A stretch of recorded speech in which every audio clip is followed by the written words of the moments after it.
Nous avons le plaisir d'être là aujourd'hui dans le premier webinaire de la série obstétricale du Club Eureka. Nous allons parler aujourd'hui d'une thématique particulièrement vaste et intéressante. On commence fort avec l'obstétrique et ce thème, c'est les démasquant les microangiopathies thrombotiques du péripartum. J'ai ici avec moi professeur Ahmed Rassan El-Adib pour modérer cette session et professeur Nabil qui va nous rejoindre d'ici peu. Il a déjà rejoint. Ok, coucou. Bonsoir tout le monde. Désolé pour ce petit souci technique. Chers collègues, c'est un privilège aujourd'hui de vous accueillir ce soir pour ce webinaire consacré à un sujet aussi redoutable qu'exigeant, démasquant les microangiopathies thrombotiques du péripartum. Permettez-moi d'abord de remercier chaleureusement les organisateurs de ce webinaire, l'ASBAR et le Club Eureka, dont l'engagement et le travail ont rendu cette rencontre possible. Merci également à mon maître, professeur Ahmed Rassa Adib, d'accepter de modérer cette session. Et merci à professeur Mariam Safti d'avoir accepté de partager son expertise sur le sujet. Donc, euh, les microangiopathies sont une pathologie redoutable car elles cachent derrière un carrefour de diagnostics qui se croisent en quantité clinique, mais qui divergent sur leur étiologie et leur prise en charge, et surtout leur euh, pronostic. Ils sont exigeants parce qu'ils surviennent en situation d'urgence, en péripartum. Donc, ils sont exigeants par rapport à nous, anesthésistes réanimateurs, qu'on nécessite une prise en charge rapide et l'algorithme diagnostique bien codifié et précis. Sans trop tarder sur la présentation du sujet, je passe la parole à mon maître, professeur Rassanel Edib, pour présenter les microangiopathies thrombotiques du péripartum. Merci Nabil. Tout d'abord, avant de présenter Mriem, je suis extrêmement ravi et honoré de participer à cette série de webinaires. Au fait, l'idée géniale qui est arrivée des jeunes lors du congrès de l'Uyun de créer ce club Oreca, de club de jeunes, avec énormément de perspectives. Et vous avez déjà commencé avec plein d'activités, notamment une série de webinaires. Vous avez fait une série de webinaires sur la ventilation et maintenant vous attaquez l'obstétrique. Et vous avez choisi de commencer par le plus difficile. Au fait, ça va venir, les césariennes, ça va venir plein de choses. Mais je pense quand même que c'est un sujet qui est extrêmement important et pertinent, qu'on ne connaissait pas il y a quelques années, mais qui se démasque. D'ailleurs, je trouve le titre démasquant extrêmement pertinent dans ce choix et Mrim va nous partager ses perspectives. C'est notre quotidien. Ça englobe une panoplie de pathologies qui sont déclarées et qui sont amenées à être démasquées lors du péripartum, allant de la prééclampsie, qui est une microangiopathie, ça je suis sûr que tu vas en parler, jusqu'aux situations les plus graves et les plus difficiles. Myriam, ils vont en parler en experte parce que Myriam est professeur agrégé d'anesthésie réa, qui a roulé sa bosse dans un service d'anesthésie-réanimation spécifique à la gynécologie obstétrique et à la maternité. Je rappelle que Myriam aussi est présidente du comité référentiel de l'ASMAR, et la SMART qui est le parrain de tout ce qui se fait, notamment ce club, et l'une des créatrices, avec Salim et d'autres, de ce club Eureka qui est vraiment en train de mener un projet extrêmement important et prometteur pour le futur. Donc, à toi la parole. Nous sommes plus de 40 personnes actuellement connectées. Juste pour rappeler que vous avez à la présence, que vous avez un- le QER, qui est pour les questions-réponses. Je pense qu'Amriem va utiliser une forme interactive pour pouvoir avancer ensemble sur cet aspect de démasquer les différentes microangiopathies. Et donc, elle va vous demander d'écrire vos questions, d'interagir au fur et à mesure de la présentation. Elle la veut interactive et c'est ce que nous voulons sur le plan pédagogique, que ce soit interactif. À toi la parole, Marie. Merci Adil, merci Nabil pour vos mots, votre présentation. Je suis honorée évidemment de parler d'un sujet qui me touche et qui me tient à cœur, qui est notre pain quotidien, comme vous l'avez dit. Se ressembler, peuvent converger dans ce syndrome que sont les microangiopathies thrombotiques.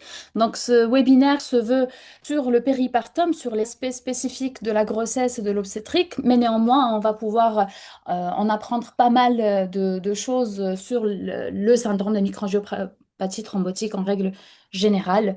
Et donc, sans plus tarder, je voudrais de participer à un quiz que Ken va nous lancer tout de suite. Ça va être un cas clinique pour nous mettre déjà dans le bain de quoi on parle aujourd'hui. Alors, je vous lis. Alors, la première question, donc on a une jeune dame de 32 ans qui est deuxième, je citais, une première parité. Elle est admise à 34 semaines d'aménorrhée. Elle présente comme signe clinique des signes voilà, des céphalées. Elle est admise avec une hypertension artérielle. Et déjà, au bilan biologique de l'admission, on retrouve qu'elle a une anémie à 8, une thrombopénie à 20 000, des taux de LDH très élevés dans les plafonds à 2800, un début d'insuffisance rénale aiguë avec une créata 15 et une cytolyse hépatique. Alors, je vous demanderai de choisir une ou deux ou trois choix, trois réponses. Est-ce que vous pensez qu'il faut transfuser en plaquettes sur cette thrombopénie à 20 000? Il faut plutôt aller vers une extraction fœtale de commencer des échanges parce que vous savez, microangiopathie thrombotique, à l'éculizumab comme thérapie ciblée d'un type de microangiopathie thrombotique ou corticothérapie. On peut voir les résultats, Kenza, n'est-ce pas? Alors, donc, je vous demande de répondre si vous arrivez à le faire.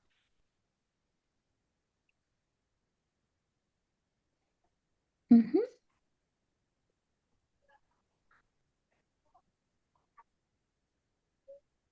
Parfait. Alors, nous avons 70, une majorité qui propose une extraction fœtale, 23% quand même, presque un quart proposerait une transfusion de plaquettes, un tiers des échanges plasmatiques et de la corticothérapie dans 62%. Euh, Parfait, donc on verra si à la fin de cette présentation, il y a quelque chose qu'on va modifier ou on reste sur la même thérapie. On passe à la deuxième question, qu'est-ce que ça, s'il te plaît?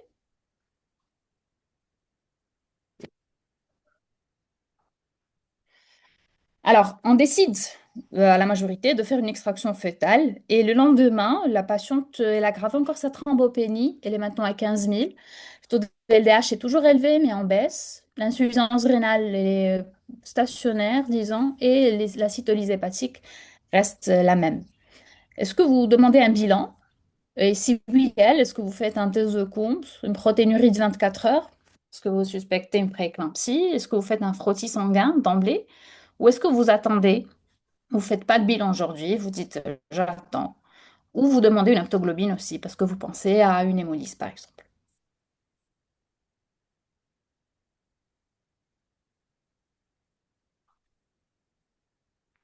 Alors, encore 3, 2, 1 pour répondre.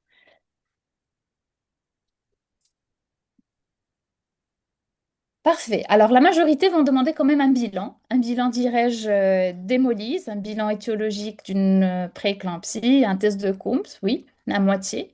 Et 10% vont dire aucun bilan, j'attends. Alors, c'est important parce que je vous ai cité que c'était encore à H24. Donc, ça, c'est un élément important à retenir et on pourra en rediscuter davantage à la fin. Et enfin, la troisième question, on verra la patiente comment elle évolue à H48. Elle garde toujours la thrombopénie, là, elle est à 12 000.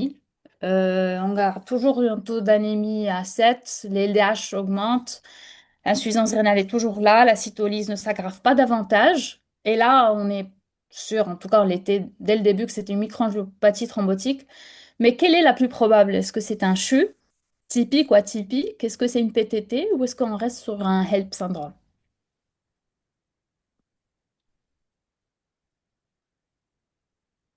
Et les réponses. Alors, on a une divergence. La majorité propose un HELP syndrome, oui. Et on peut toujours penser à un CHU atypique ou à une PTT. Parfait. Donc, gardons ça en tête. Nous allons essayer de voir ensemble si nous pourrons répondre à ces questions-là. Et à la fin de la présentation, on aura trois cas cliniques qui nous permettront de discuter davantage. Je le dis, je le redis, parce que c'est une pathologie très très vaste. Et on ne pourra pas traiter toutes les microangiopathies thrombotiques. On ne pourra pas traiter tous les aspects, toutes les spécificités, ni tous les détails. Mais on va garder des règles générales qui vont nous accompagner pendant toute notre pratique. Mais alors, je n'ai pas de conflit d'intérêt en lien avec cette présentation. Et quand on pense à la microangiopathie thrombotique, on se dit c'est l'affaire de qui? Est-ce que c'est le réanimateur? Est-ce que c'est l'hématologue? Est-ce que c'est le néphrologue? Est-ce que c'est l'interniste qui est amené à prendre en charge ces patients-là? Eh ben, la réponse, c'est que c'est tout le monde. Et le réanimateur va quand même avoir une place, un pilier principal de la prise en charge parce que c'est des malades qui vont avoir des tableaux cliniques frustres, différents, et surtout avec un degré de gravité très important. Et souvent, c'est des malades qui vont être hospitalisés en milieu de réanimation. Et donc, c'est ce qu'on demande aujourd'hui, c'est qu'au réanimateur d'y penser au moins et de faire appel à nos amis spécialistes pour la confirmation, pour l'enquête étiologique s'il le faut.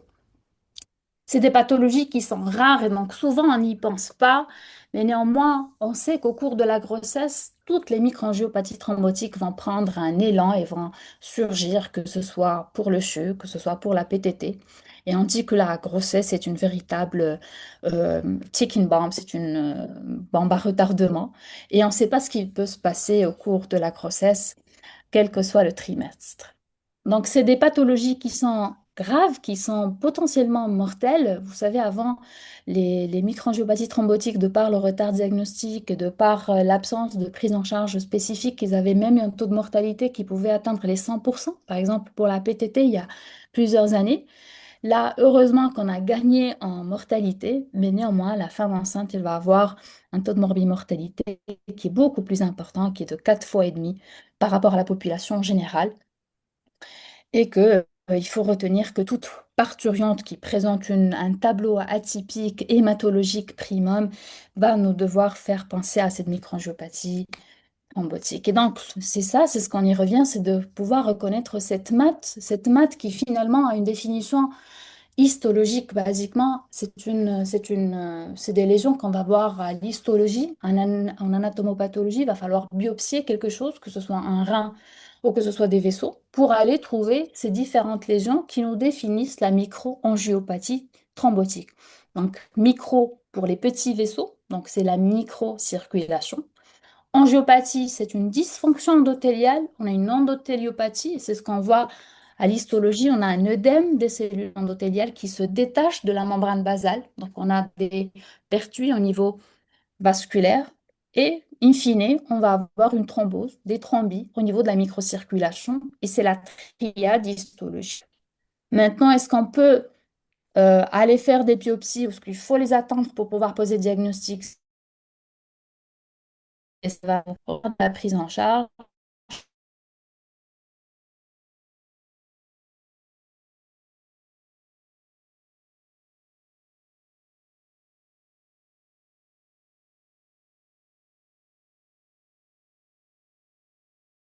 Que les pourront pas tout simplement passer. Et donc, il va y avoir une anémie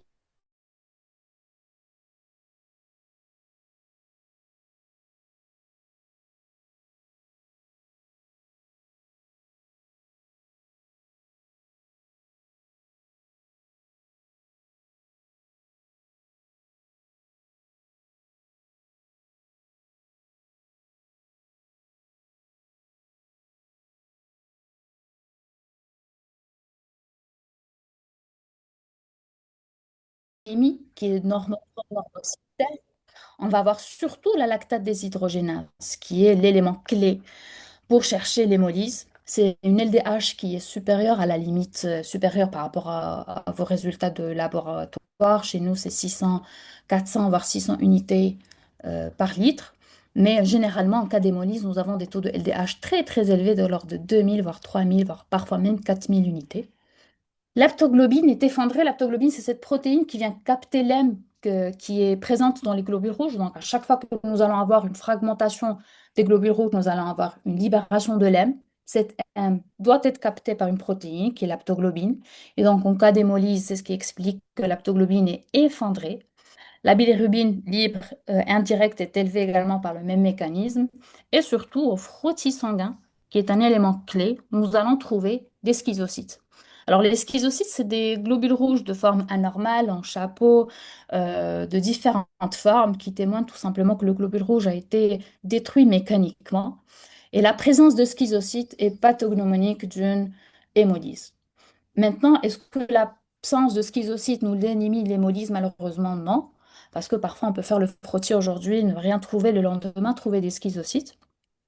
Mais la présence de schizocytes est pathognomonique de l'hémolyse. Et donc, on va retenir que toute thrombopénie qui s'accompagne de signes d'hémolyse, notamment des LDH élevés ou des schizocytes au frottis sanguin, est euh, évocateur d'une microangiopathie thrombotique. Reste à nous d'aller chercher les différentes dysfonctions d'organes qui évidemment sont responsables de la morbimortalité liée à ce syndrome-là. Et nous pouvons voir de toutes les formes, des formes neurologiques, des formes cardiovasculaires, des formes hépatiques, des formes rénales, et c'est ce qui engrave le pronostic de ces malades-là.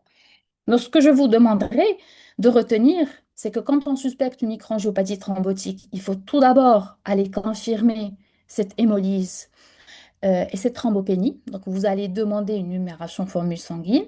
Vous allez chercher l'hémolyse par les éléments biologiques que nous avons cités. Vous devez confirmer que c'est d'origine mécanique, et donc faire le frottis sanguin. Et surtout, ce qu'on oublie souvent, c'est de faire le test de Coombs.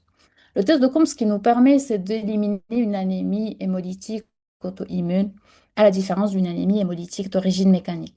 Donc, le test de Coombs a une place principale, importante pour éliminer les autres étiologies d'une anémie hémolytique et faire la part des choses parce que finalement, dans notre contexte marocain où on ne peut pas confirmer l'étiologie réelle de la microangiopathie thrombotique, nous restons toujours dans une situation de présomption, de diagnostic, d'élimination, etc.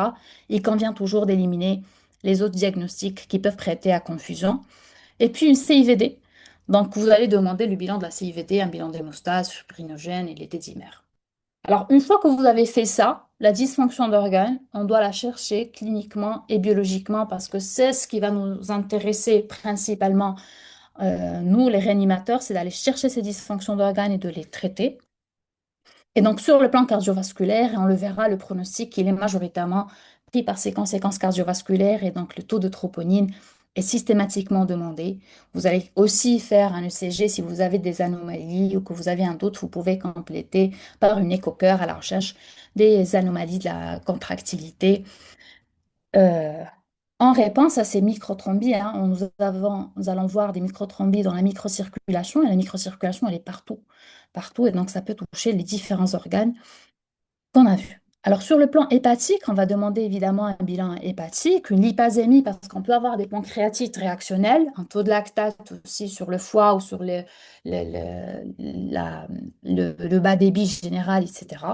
Sur le plan neurologique, on peut voir des anomalies cliniques neurologiques, des signes des céphales, ça peut aller des céphalées jusqu'aux convulsions, jusqu'au coma dans toutes les différentes microangiopathies. Et là, s'il y a des signes cliniques évocateurs, vous allez demander une imagerie neurologique, mais surtout, surtout aussi le rein. C'est le premier organe qui souffre quand on a une MAT. On va le voir dans les différentes pathologies. Donc, on va devoir demander un bilan rénal, une urée, une créate, vérifier la durée de nos malades. Et c'est ce qui va nous amener à retenir généralement qu'on va devoir tout d'abord reconnaître cette MAT qui va avoir une définition surtout biologique, mais surtout aussi de chercher ces différentes dysfonctions d'organes.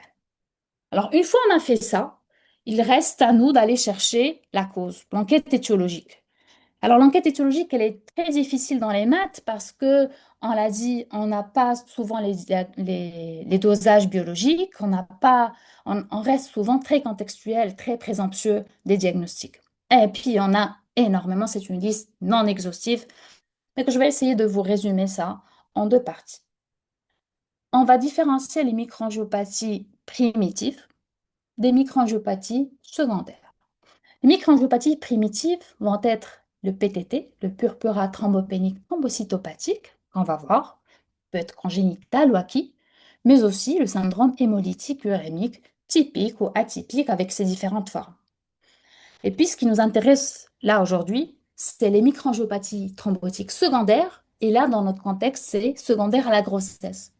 Et dans ce tiroir-là de la grossesse et de l'obstétrique, nous rencontrons la pathologie qu'on rencontre tous les jours chez nous, c'est la prééclampsie sévère, compliquée ou non d'un HELP syndrome, mais aussi la stéatose hépatique aiguë gravidique qui peut vous paraître rare, mais quand on travaille, et Nabil peut nous le dire, quand on travaille dans une réanimation obstétricale, on ne voit que ça. On peut en voir un, deux ou trois cas par mois parce qu'on arrive à récupérer malheureusement toutes les patients Exact- très graves de la région.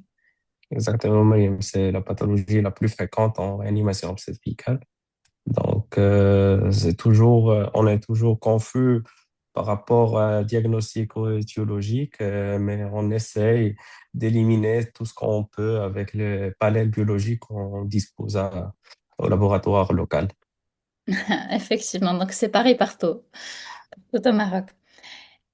Et non seulement ça, c'est pas que la prééclampsie, c'est pas que le HELP, c'est pas que la CHAG, mais aussi la grossesse avec toutes les pathologies auto-immunes qui peuvent survenir ou se déclencher ou en tout cas se démasquer aussi au cours de cette grossesse, que ce soit les lupus, mais aussi le syndrome des antiphospholipides qui est notre hantise à chaque fois qu'on a une patiente de ce type-là, qu'on craint le syndrome catastrophique des antiphospholipides mais aussi le sepsis du péripartum, du postpartum, les étiologies médicamenteuses, la coagulation intravasculaire disséminée qui peut survenir dans un contexte d'hémorragie du postpartum. Et là aussi, c'est très, très fréquent chez nous. Et donc, quand on va avoir une hémorragie du postpartum qui se complique de CIVD, est-ce que c'est une MAT? Est-ce que c'était secondaire à une autre MAT, etc. Donc, vous comprenez que c'est l'enquête étiologique là va demander de nous de prendre en compte beaucoup d'éléments qui soient cliniques,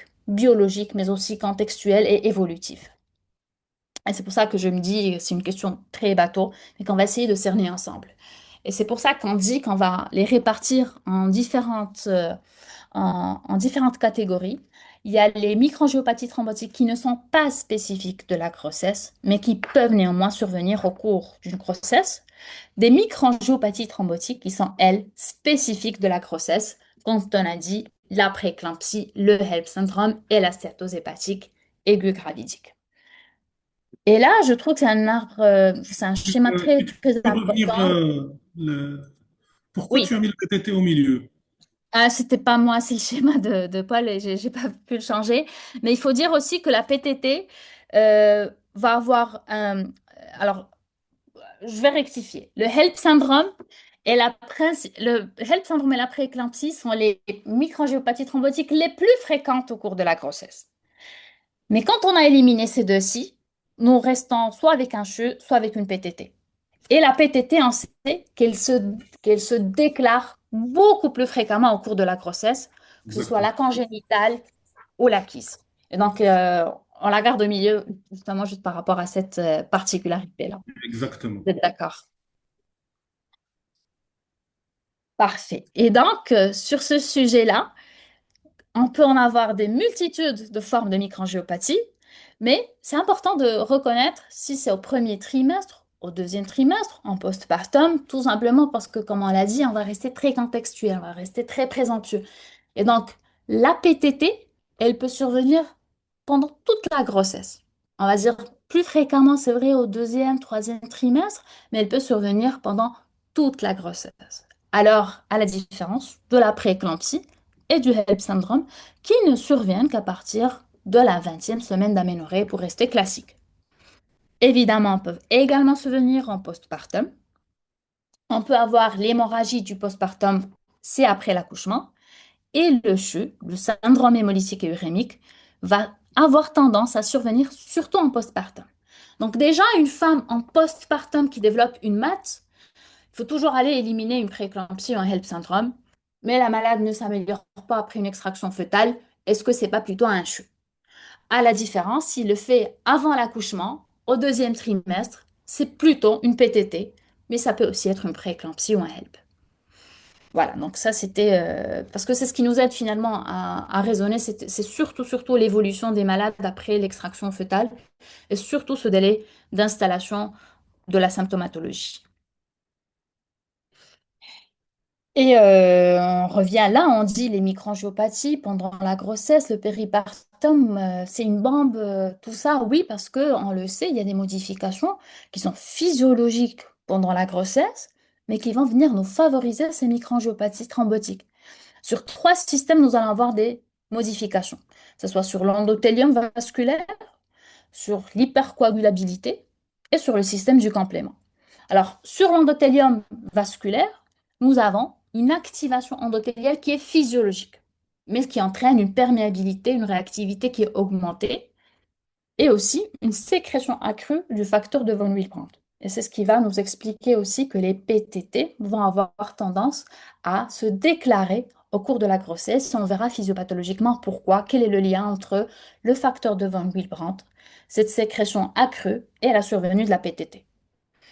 Mais aussi l'état d'hypercoagulabilité, on le sait, on dit classiquement, la femme elle se prépare à l'hémorragie du postpartum et va avoir une tendance à augmenter ses facteurs de coagulation en cours de la grossesse. Et c'est ce qui va nous favoriser également la survenue de ces microtrombies, surtout le facteur de von Willebrand, mais également le système du complément. Nous avons une activation modérée et continue du système de complément pendant la grossesse. Et cette activation va nécessiter une régulation fine pour qu'il n'y ait pas de dysrégulation, on va dire qu'il n'y ait pas une activation excessive de ce système du complément.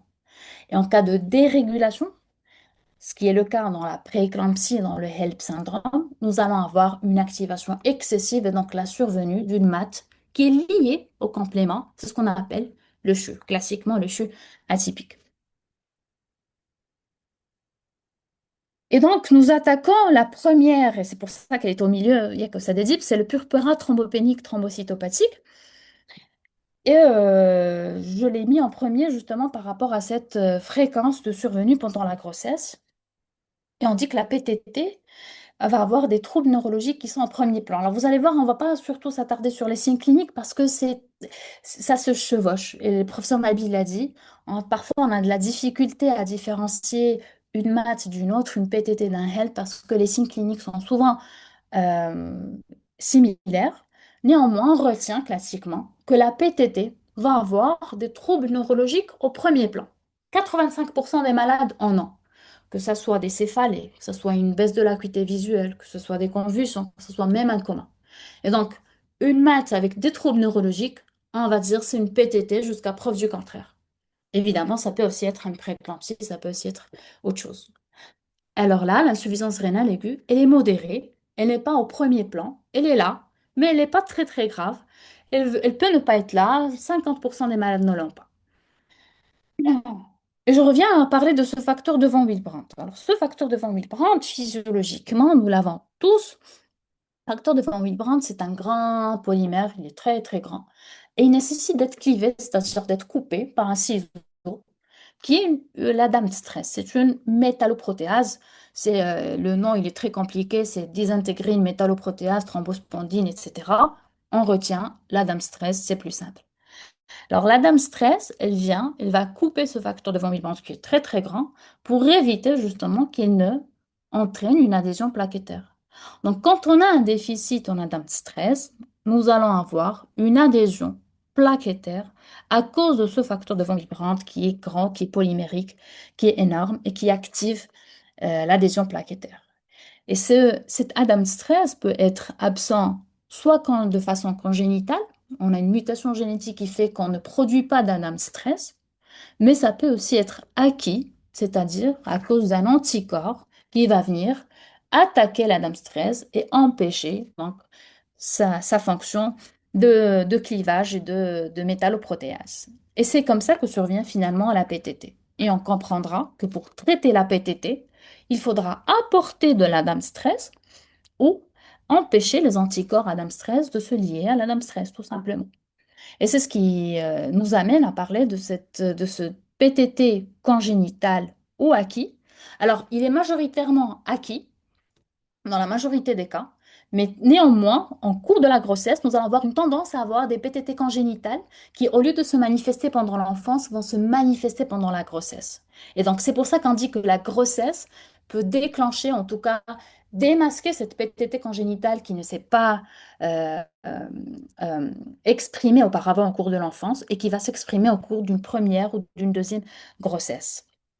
Et donc, la définition, elle est purement biologique, c'est un déficit en Adam stress inférieur à 10%. Donc, une PTT devrait être confirmée par un dosage de l'Adam stress. Alors, est-ce que c'est faisable? Euh, non. Pourquoi? Parce que même dans les laboratoires européens, c'est des centres experts qui le font. Donc, ça n'existe pas dans tous les hôpitaux. Ça nécessite plusieurs jours pour avoir un résultat. Et donc, on est en train de commencer la thérapie, de commencer les échanges plasmatiques ou la perfusion de plasma avant même d'avoir cette confirmation biologique. Alors, donc, on retient que la confirmation, elle est biologique par le dosage de la dame stress. Néanmoins, il n'est pas toujours disponible. Il y a des difficultés de dosage au niveau des laboratoires. En tout cas, ici, chez nous au Maroc, quand on le demande, c'est un bilan qui va être sous-traité à l'étranger et ça prend des jours pour en avoir le résultat. Donc, on va partir sur une présomption clinique et biologique. C'est une PTT jusqu'à preuve du contraire, surtout en présence de signes neurologiques. Donc, donc, si tu permets, le fait qu'elle soit au milieu, c'est parce Oui. que la constatation, c'est que la majorité des PTT déclarés et retrouvés dans la littérature pendant la grossesse, c'est des congénitaux. Et donc, la grossesse, c'est un vrai facteur déclaratif des PTT congénitaux, des déficits en ADAMTS 13 congénitaux. Effectivement. Et c'est la majorité des cas, et donc ça explique qu'il faudra agir sur les deux composantes. Donc, à la fois l'apport de l'ADAM TS13, parce que la majorité c'est congénital, mais aussi éventuellement sur les anticorps et le reste de ce que tu vas décrire par la suite. Effectivement. Et surtout, la grossesse, on l'a dit, il y a le facteur de Van Willebrand qui augmente. Donc, on a un besoin accru en Adam stress pendant la grossesse, mais il y a aussi une diminution de l'activité, ce qui est contradictoire. Et donc, cette association de la baisse de l'activité de l'Adam stress avec l'augmentation du facteur de Van Willebrand s'associe pour déclarer justement ces PTT au cours de la grossesse. Et alors, on dit la confirmation biologique, elle est difficile, les tableaux cliniques sont similaires. Alors, qu'est-ce que je peux faire? Comment penser à la PTT? Alors, il y avait plusieurs scores, il y en a deux qui sont les plus connus. Il y a le French score et le Plasmic score, mais qui n'ont pas été étudiés dans chez la population enceinte. Il y a le French score où on parle d'une thrombopénie, d'une insuffisance rénale et des anticorps antinucléaires. Et ce French score va permettre de prédire, disons, les patientes qui sont plus à risque d'avoir une PTT et de commencer le traitement. Et le plasmic score, je le mets là aussi, c'est la thrombopénie, c'est l'insuffisance rénale, c'est les anticorps antinucléaires. Vous pouvez le calculer, ça vous dit si la patiente est à haut risque ou à faible risque. Quand on est à faible risque, ce n'est pas la peine d'aller commencer des échanges plasmatiques qui sont quand même une thérapie invasive avec un apport de plasma, un risque allergique, risque respiratoire, etc. Mais quand on est sur des patients qui sont à haut risque avec ces scores-là, nous allons penser à la PTT et commencer les traitements. Alors le traitement, c'est ce qu'on a dit, c'est qu'il faut Si remplacer tu la dame permets, stress. si tu permets, Mrim, Oui, oui, s'il vous plaît. je voudrais apporter une précision par rapport à la situation clinique. Les Oui, PTT, ils vont se déclarer soit en prépartum. oui, Donc là se pose la différence, le gros diagnostic différentiel sur le plan clinique, c'est le HELP syndrome. oui. D'accord. Donc, bon, dans cette situation, généralement, on n'a pas le choix, particulièrement si on a une aggravation des plaquettes, on va aller, Faire une extra- extraction fœtale, oui. on va aller sur l'extraction. Sinon, à côté, un HELP syndrome normal, généralement, il n'y a pas particulièrement de signes neurologiques, alors que là, il y a des signes neurologiques. il y a une atteinte rénale qui commence, comme le premier cas que tu as présenté. Oui, Mais ce n'est pas l'insuffisance rénale grave avec urine Coca-Cola qui fait balancer vers le chute dont tu vas parler par la suite. oui, Donc là, par rapport au prépartum, c'est l'extraction qui va nous faire clarifier les choses. par des choses, oui. Et la particularité, ça, il y a eu des études qui avaient montré que avec le HELP syndrome, tu fais l'extraction, les plaquettes vont remonter au bout de 17 heures, 24 heures, ça commence à monter. Alors que si au-delà de ces 24-48 heures, les plaquettes continuent à baisser, là, il y a pas 36 diagnostics, c'est généralement le PTT. Est-ce que est-ce que tu as cette réflexion? Oui, effectivement, et on en parlera dans le HELP syndrome, c'est cette distinction-là sur l'évolution. Et on l'a dit, on ne peut pas juger que sur un signe clinique parce que parfois c'est trompeur, parfois on n'a pas le signe neurologique qui va nous faire penser à la PTT, mais cette extraction fœtale, finalement, il faut la faire. Quand on est on est en prépartum, on va aller faire l'extraction fœtale. Au bout de 24-48 heures, on n'a pas d'amélioration, on dit c'est une automat et on traite comme tel. Donc, merci pour la précision. C'est exactement euh, ce qui nous permet de faire le point entre la PTT et les autres maths.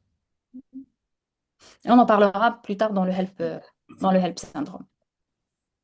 Et donc, sur cette PTT, il faudra apporter de la dame stress. Sur du plasma, il faut apporter du plasma. Mais surtout, c'est les échanges plasmatiques avec le plasma. Pourquoi les échanges plasmatiques? Parce que ça permet, je vais le montrer ici tout de suite, il y a très longtemps, nous avons montré que ils ont démontré que les échanges plasmatiques étaient nettement supérieurs à la perfusion de plasma, tout simplement parce qu'il faut de grandes quantités de plasma pour apporter la DAMS 13 qui est déficitaire. Et quand on vous apportez 40-60 millilitres par jour de PFC, vous êtes dans les complications de la surcharge, de la complication de la transfusion de PFC, mais aussi parce que les échanges plasmatiques vont nous permettre d'éliminer ces auto-anticorps qui se dirigent contre la DAMS 13 quand on a des PTT acquises. Et donc, replacement therapy, c'est les échanges plasmatiques, mais je tiens à préciser qu'il y a récemment la Dame stress recombinant. C'est une petite ampoule qu'on donne en mini-perfusion au lieu d'aller donner des PFC et on peut donner de la Dame stress de façon médicamenteuse, disons, plutôt que d'apporter le plasma. Et ça, c'est quelque chose, bon, elle n'est encore pas disponible chez nous, mais elle commence à prendre euh, une place importante dans les cas des PTT. Alors, dans notre contexte, donc finalement, à nous, ça va être apporter le plasma, surtout les échanges plasmatiques, et effectuer une immunomodulation par la corticothérapie. Alors là, c'était la discussion, ce qu'il faut donner deux.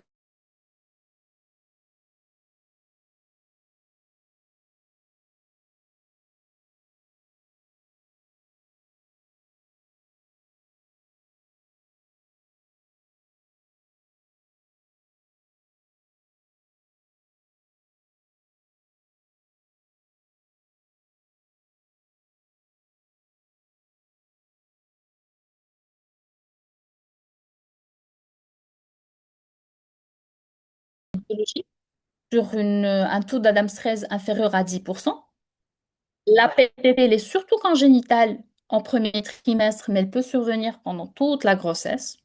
La PTT acquise reste néanmoins fréquente au cours de la grossesse, donc le diagnostic, c'est les anticorps anti-Adams 13. Les échanges plasmatiques, la perfusion de plasma. Si vous n'arrivez pas à faire les échanges plasmatiques dans la journée ou le lendemain, vous êtes de garde, vous suspectez une PTT, commencez la perfusion de plasma. Minimum, c'est 30 millilitres kilo jour et l'idéal serait d'arriver à des doses importantes de 60 millilitres kilo jour, mais faites attention évidemment à ce risque de surcharge. Vous avez commencé la corticothérapie.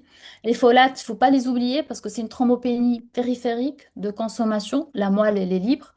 Quand vous allez arrêter le processus d'adhésion plaquettaire, il faut aider la moelle à aller produire les plaquettes. Et donc, il faut donner de l'acide folique à 5 mg par jour. La prophylaxie thrombomolique elle est également un peu discutée parce qu'on dit c'est des patientes qui sont thrombopéniques, qui sont à risque hémorragique, mais c'est des patients aussi qui sont à un risque thrombotique. Et donc là, la balance entre donner une prophylaxie thrombomolique quand j'ai une patiente thrombopénique doit se faire au cas par cas. Et si jamais j'ai des complications cardiovasculaires ou neurologiques ischémiques, c'est l'indication aussi à commencer de l'acide salicylique à faible dose. Je ne sais pas si vous avez des questions ou des ajouts Mais justement, pour le sur moment. le QR, on n'a pas encore de... Mais ça serait bien que les collègues interviennent. Oui, sur Pour le des chat. questions, soit par un... Euh, Oui. Vas-y, Moi, vas-y. j'ai, moi, j'ai une question par rapport à la grossesse. Vous avez dit qu'il y a beaucoup de dysfonction d'organes et par rapport au nouveau-né, au bébé, il y a souvent, quand il y a un retard de croissance intra-utérine ou même une mort fœtale in utero, il faut dire attention, peut-être que c'est une microangiopathie avancée qu'on doit faire plus attention, que c'est pas un simple HELP ou bien c'est pas une simple prééclampsie. Donc, je ne sais pas si Brim peut nous préciser ça avec l'évaluation fœtale. Est-ce que ça peut nous orienter un petit peu vers une autre étiologie que pathologie liée à la grossesse? Oui, tout à fait. On dit que les microangiopathies thrombotiques vont généralement s'accompagner soit de risques de mort fœtale in utero, soit même d'hématomes rétroplacentaires, soit des retards de croissance intra-utérine. Là, le pronostic fœtal est également mis en jeu. Il faut aussi clarifier que quand on a une PTT congénitale, il faut évidemment aller faire un test génétique pour la maman, mais aussi pour le bébé. Et quand on a une PTT acquise, il faut aussi aller chercher la thrombopénie chez le bébé parce que les anticorps anti-Adams-13 peuvent également passer chez le bébé. Ça D'ailleurs, travers, ouais. exactement.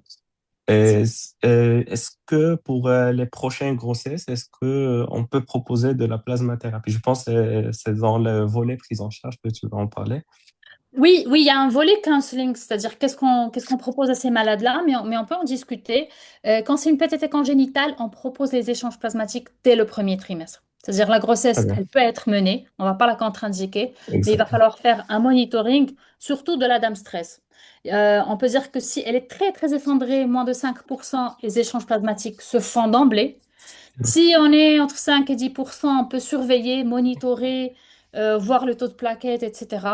Voilà. Donc pour la PTT, effectivement, il y a un intérêt à commencer les échanges plasmatiques. Euh, On perd par temps, exact. oui, effectivement. Mais tu Exact. dois être d'accord que si on a la capacité de diagnostic, d'avoir le dosage de l'indemnité 13, d'avoir aussi le traitement par le recombinant spécifiquement, Oui, le traitement va être individualisé. Si c'est un déficit congénital, c'est juste de l'apport de la molécule. oui. Si c'est des auto-anticorps, c'est plutôt le volet corticothérapie et échange qui est le plus... Échange plasmatique. Tout à fait. Alors, je parle beaucoup d'échanges parce que c'est ce qu'on a, c'est ce qu'on fait. Mais effectivement, maintenant, avec le facteur recombinant, la dame 13, remarquez avec moi, quand on perfuse du PFC, la dame 13, elle augmente jusqu'à 15,9%. Alors que quand on donne la dame 13 recombinant, on est à 68,4%. Et c'est une efficacité qui se prolonge dans le temps, à une semaine. On n'a pas de réaction allergique. Et donc, évidemment que cette nouvelle thérapie de recombinante va être particulièrement intéressante, comme vous l'avez dit, c'est-à-dire pour les PTT congénitales, et ça peut nous faciliter la vie à nous et à nos malades. Ouais. Il y a professeur Eugène Zouminou qui fait un commentaire. Il est au Bénin. Ils ont aussi, comme nous, beaucoup de prééclampsie sévère et de Hub syndrome. Mais la difficulté, effectivement, c'est qu'ils n'arrivent pas à faire le diagnostic de PTT de chaque. Et c'est exactement, nous, c'était une découverte à un certain moment pour faire la part des choses. Et je pense que quand tu vas parler du HELP, c'est là où tu vas montrer les petites, astuces de Bon, différenciation diagnostique. Parce que finalement, nous aussi, on n'a pas les dosages, on n'a pas beaucoup de choses, mais maintenant, avec cette expérience, on arrive à faire la part des choses par ces petits signes, euh, notamment de l'extraction fœtale euh, ouais, et la descente et les plaquettes qui continuent à descendre après que le placenta est enlevé, que normalement nous avons guéri la maladie. c'est ça. Parce que, comme tu l'as très bien dit, les mécroangiopathies thrombotiques, c'est une entité grande, avec beaucoup de pathologies, et d'une mécanisme physiopathologique sont extrêmement différents. On vient de le voir maintenant sur le PTT, il y a deux formes de PTT complètement différentes. Oui. Et le traitement change évidemment en conséquence. Exactement. Parfait. Et donc, le pronostic, je l'ai dit au tout début, il a été révolutionné par la connaissance physiopathologique, par l'apport des échanges plasmatiques.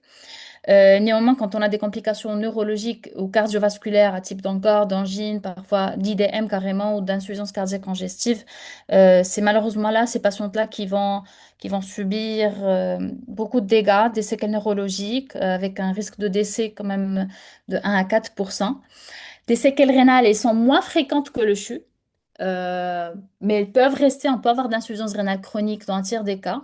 Et la récidive, ce que tu as dit, Nabil, c'est qu'on peut avoir des récidives dans les grossesses ultérieures, de l'ordre de 50% des cas. Voilà. Donc ça, c'était pour récapituler. Voilà, donc ça, c'était la PTT. Maintenant, nous allons passer au syndrome hémolytique et urémique. Et comme son nom l'indique, il y a deux parties. Deux parties. Il y a l'hémolyse, qui est la même que les autres microangiopathies thrombotiques, et il y a urémique pour le rein. Donc l'atteinte rénale dans le CHU, elle est plutôt au premier plan. Le tableau peut toujours être trompeur comme dans toutes les autres maths, mais surtout, il va survenir en postpartum, parfois 3 à 4 semaines même après le postpartum. Et c'est ce qui va nous faire penser plutôt à ce diagnostic de CHU. Alors, un petit rappel de ce CHU sur la voie du complément qui a été un peu compliqué, etc. Nous allons avoir trois voies d'activation du complément. Il y a la voie classique, quand on a un pathogène, qu'on a une IG, anticorps, etc., qui s'active. Là, ça va nous activer la voie du complément. La voie des lectines, c'est celle qui, quand on a un sucre au niveau de la bactérie, etc., ça nous active le complément. Et il y a la voie alterne. Cette voie alterne, je l'ai dit tout à l'heure, elle est tout le temps activée, mais elle est contre-régulée par des mécanismes régulateurs pour qu'il n'y ait pas une activation excessive de ce complément. Et donc, pourquoi le complément? Le complément, c'est un système immunitaire inné qu'on a, qui va nous permettre de nous protéger, etc., de phagocyter les germes. Mais quand on a une activation excessive de ce système du complément, au lieu d'aller phagocyter les bactéries, nous allons nous autophagocyter et aller engendrer des lésions multiples, endothéliales, multisystémiques. Et donc, ce CHU, nous allons différencier le CHU typique du CHU atypique. Le CHU typique, classiquement, il était décrit en pédiatrie, les enfants de 3 à 4 ans qui développaient une diarrhée, un syndrome dysentérique, suite à une bactérie, une Escherichia coli, sécrétrice de, on les appelait les Shiga-like pour les Shigella. Ils ont une entérotoxine qui ressemble à celle sécrétée par les Shigella, mais ça peut aussi être dans les pneumocoques par une neuraminidase, si je me rappelle bien du nom. Et ça active cette voie du complément. Nous allons avoir le même tableau. C'est le même tableau des autres microangiopathies, c'est l'hémolyse et l'insuffisance rénale, surtout au premier plan, mais qui est secondaire à une bactérie. Très bien. Donc, il faut absolument qu'il y ait une diarrhée ou qu'il y ait au moins une confirmation microbiologique de cette entité pathologique par la PCR. Et là, nous avons en disponibilité la PCR multiplex au niveau digestif qui permet très facilement et très rapidement de détecter ces pathogènes. Et donc, quand on les confirme, c'est un CHU typique, on n'en discute pas. Maintenant, la difficulté, c'est dans les autres CHU atypiques, quand on les appelle, c'est les microangiopathies thrombotiques médiées par le complément, qui sont secondaires à la grossesse, aux néoplasies, euh, à des médicaments, par exemple, des médicaments immunosuppresseurs, des maladies auto-immunes. Donc, c'est une entité particulière, secondaire à une multitude d'étiologies, là aussi, qui convient de chercher. Donc, nous avons une dysrégulation du système du complément. Ce système du complément va être activé en excès, mais aussi nous allons avoir une inhibition des systèmes régulateurs.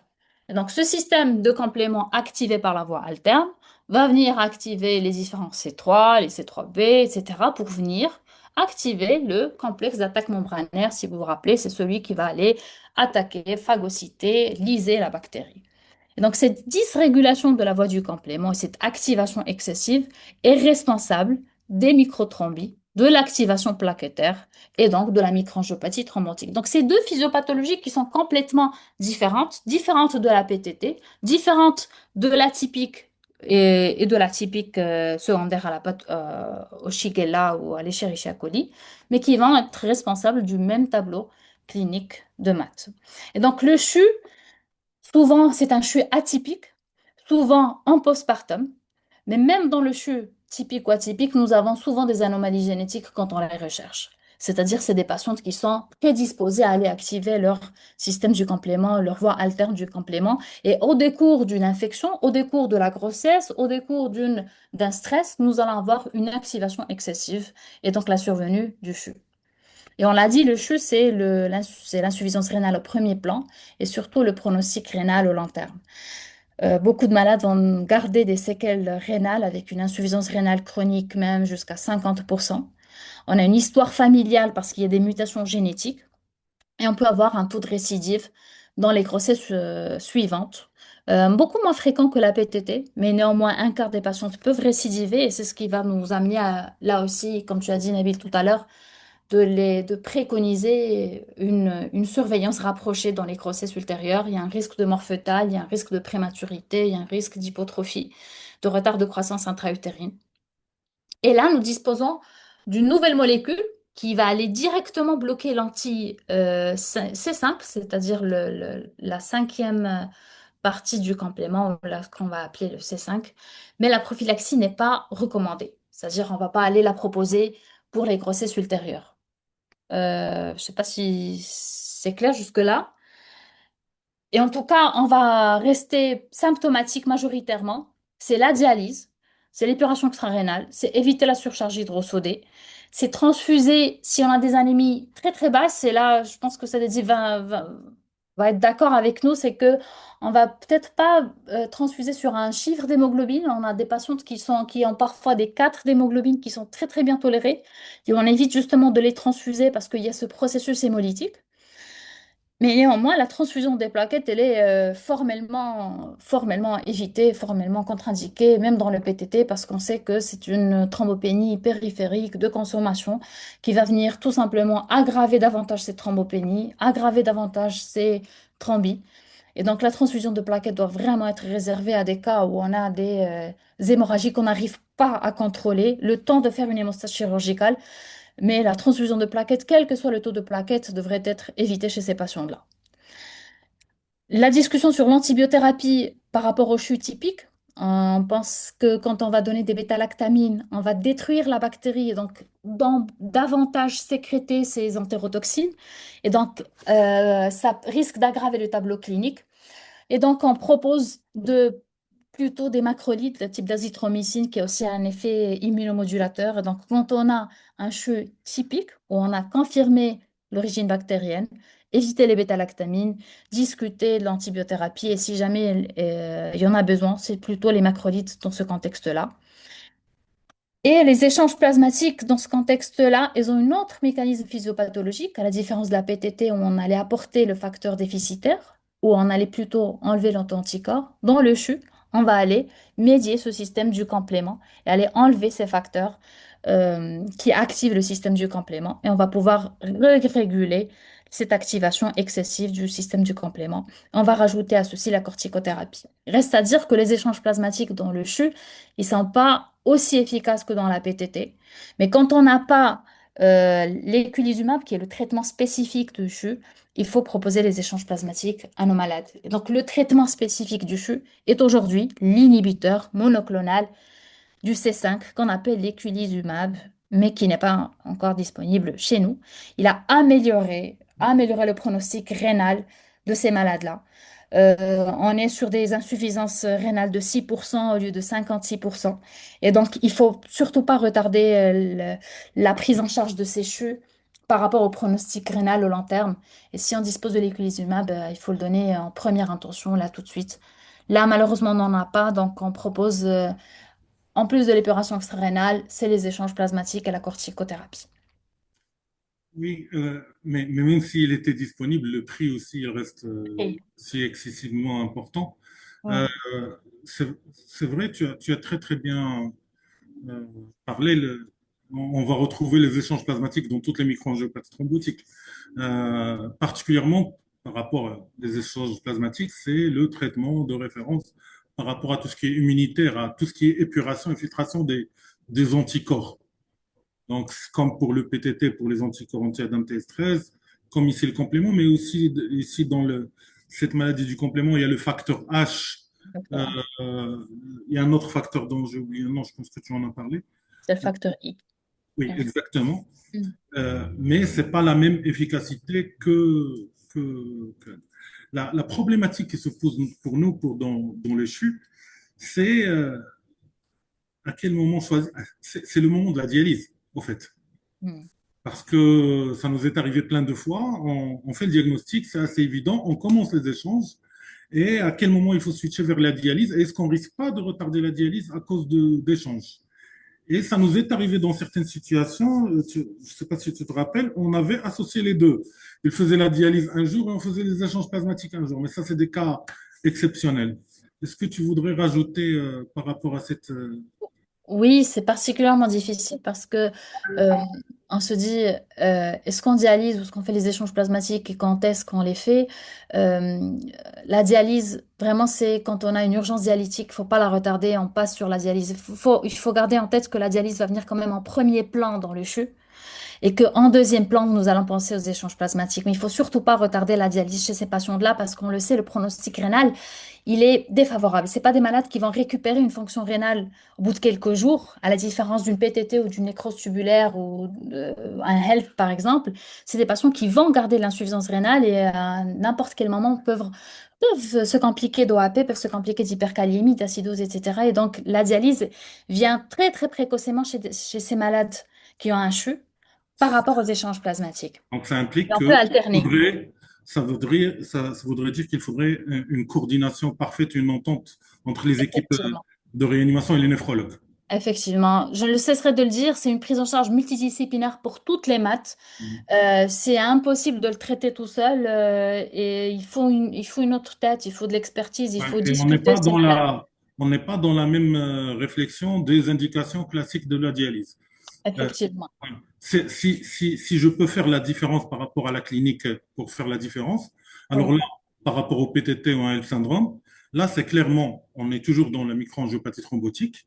Il y a deux éléments qui vont être assez évocateurs, qui vont nous dire c'est plutôt un geste, c'est les urines Coca-Cola avec une oligurie qui est pas grave. oui, Donc, clairement, si on a des urines Coca-Cola avec une oligurie qui va vers l'anurie et on a une urie qui dépasse les 3 grammes, 4 grammes, y a pas d'autre oui, diagnostic. clairement. Voilà. Clairement, et on le dit toujours, regardez les urines de vos malades. Elles vous disent énormément de choses. Quand on voit les urines noires, Coca-Cola, oligurie, quand on se dit, il y a quelque chose, il y a de l'hémolyse, On va se il y a, donner une il petite y a un heure de chute. remplissage, de voir ce que ça donne. Oui, Mais oui, généralement, quand il y a de l'hypovolémie et on commence à remplir ça, ça répond assez rapidement, y compris dans le PTT. Par contre, dans le CHU, non, ça répond pas. effectivement. Effectivement. Marim, excuse-moi, par rapport à l'échange plasmatique et à la dialyse, Oui. est-ce que dans le CHU, l'échange plasmatique améliore un petit peu cette surcharge en bilirubine et donc il peut en quelque sorte améliorer l'insuffisance rénale? Qu'est-ce que vous en pensez?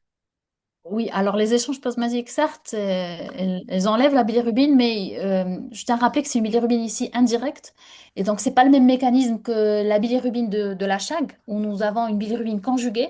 Et là, en elle-même, cet ictère cholestatique favorise l'insuffisance rénale, alors que dans le CHU, c'est un ictère hémolytique. Et donc, cette bilirubine, c'est justement juste la conséquence et ne va pas être responsable d'une aggravation de l'insuffisance rénale aiguë. Donc, je pense que les échanges plasmatiques, dans le CHU en tout cas, c'est surtout par rapport à ce système du complément, plutôt que par rapport à une bilirubine ou à l'ammoniémie dans la chag qui va venir aggraver le pronostic neurologique et rénal des malades. D'accord, Merci pour la merci. précision.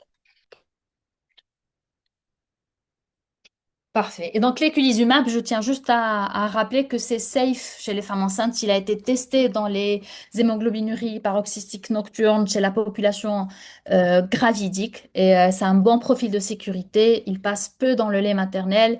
il passe peu au niveau placentaire et donc on peut l'utiliser pendant la grossesse. Donc si on diagnostique un CHU et qu'on est sûr que c'est un CHU pendant la grossesse, on peut même commencer l'éculizumab plutôt que de proposer l'extraction fœtale. Donc c'est des décisions très difficiles par rapport au terme, par rapport au pronostic fœtal et maternel et donc il convient toujours de se concerter avec nos collègues obstétriciens, néphrologues, hématologues, etc. Attends, il y a une question du professeur Khalil Monet. On a une présence particulière aujourd'hui, ça fait vraiment plaisir. La question, je pense que c'est du passé chez nous, alhamdoulilah. Est-ce que les nephrologues retardent la dialyse en mettant du diurétique à forte dose? Non. C'est une réalité. On a Oui, vécu ça. On a on a vécu. vécu ça. Oui.